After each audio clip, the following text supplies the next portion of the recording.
Halo sahabat Merdeka, berjumpa dengan saya Lulu Handayani dalam Top News Kamis 11 Juni 2026. Berita pertama, Dubes Perwakilan Kim Jong-un Korea Utara fasih menggunakan bahasa Indonesia. Selanjutnya, Presiden Prabowo Subianto emosi saat merespons kritik kunjungannya ke luar negeri. Duta Besar Korea Utara untuk Indonesia, Hong Kwang-il, menyampaikan beberapa sambutan usai menerima surat kepercayaan dari Presiden Prabowo Subianto pada Selasa 9 Juni 2026. Hong Kwang-il mengaku sudah mempersiapkan diri memberikan sambutannya dalam bahasa Indonesia. Hong Kwang-il mengatakan ada tradisi panjang dalam hubungan bilateral Indonesia dan Korea Utara selama 62 tahun. Korea Utara dan Indonesia akan tetap menjaga kerjasama antar kedua negara. Selamat sore, dan pertama-tama saya ingin mengucapkan terima kasih atas sambutan hangat di Istana Merdeka. Memang Korea dan Indonesia memiliki tradisi panjang perhubungan kerjasama yang berhasrat. Tahun ini menandai peringatan ke-62 terjalinnya hubungan diplomatik antara kedua negara kita. Setelah terjalin hubungan diplomatik, Korea dan Indonesia secara konsisten menjaga rasa saling menghormati dan terus mengembangkan hubungan persahabatan dan memperluas kerjasama.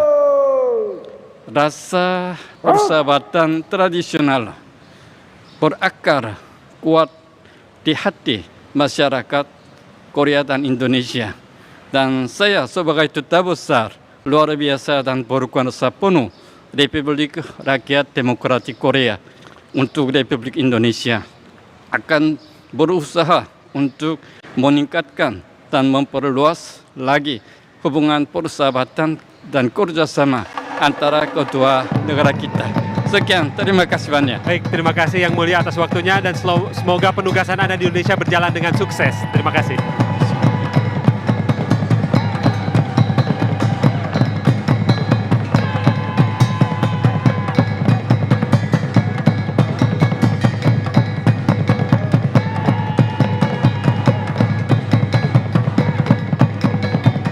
Presiden Prabowo Subianto menghadiri pembukaan Munas ke-18 HIPMI yang digelar pada 10 hingga 11 Juni 2026 di Lampung pada Rabu 10 Juni 2026. Prabowo emosi upaya menjaga masyarakat Indonesia di tengah gejolak dunia dinyinyiri. Prabowo lalu merespons adanya kritik soal seringnya kunjungan ke luar negeri.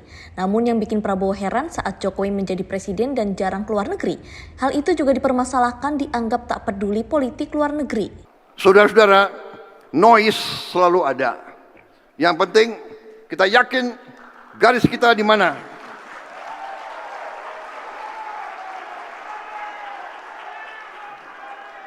Selama saya yakin saya kerja untuk bangsa dan rakyat Indonesia, selamanya saya tidak ragu-ragu.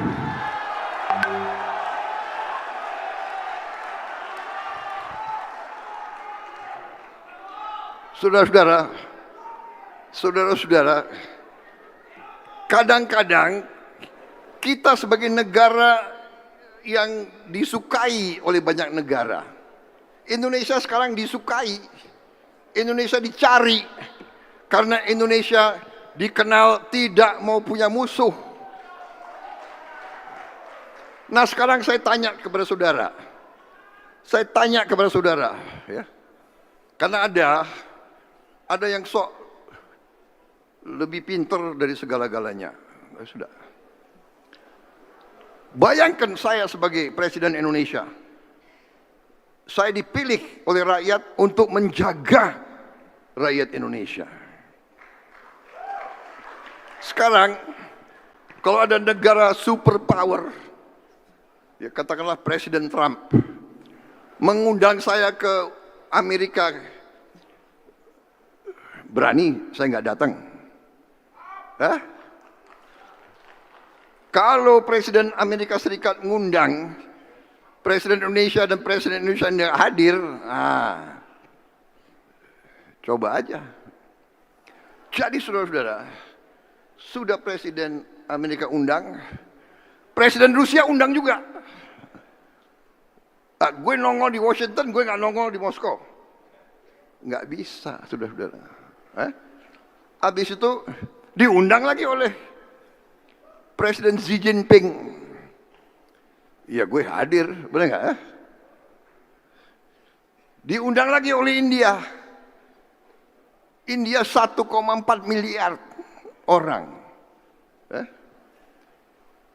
Pasarnya besar. Teknologinya hebat. Jadi Brasil sama. Jadi saudara-saudara, inilah risiko negara yang sahabatnya banyak. Demikian informasi kali ini bersama saya, Lulu Handayani. Simak berita lainnya hanya di merdeka.com.